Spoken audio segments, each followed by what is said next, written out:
Avui anem a parlar sobre les prediccions científiques i per què les hem de prendre amb cautela.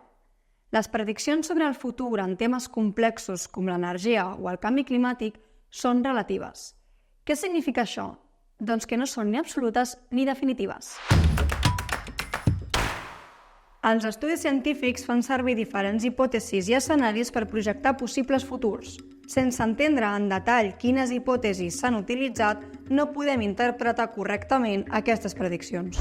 Per exemple, quan vegis una notícia que diu que la temperatura del planeta augmentarà 2 graus per al 2100, recorda que aquesta és només una de les possibles prediccions. En estudis sobre canvi climàtic, les prediccions es fan a partir d'una varietat d'hipòtesis i escenaris que consideren factors físics, químics, geològics i socials.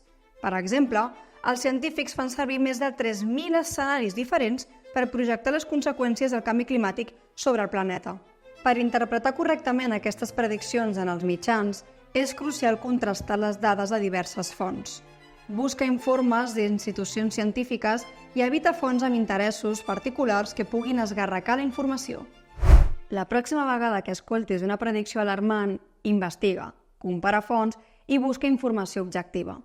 Recorda, el poder està a les teves mans. La informació ens farà sostenibles. Informa't i actua. Subscriu-te al canal per a més informació sobre transició energètica.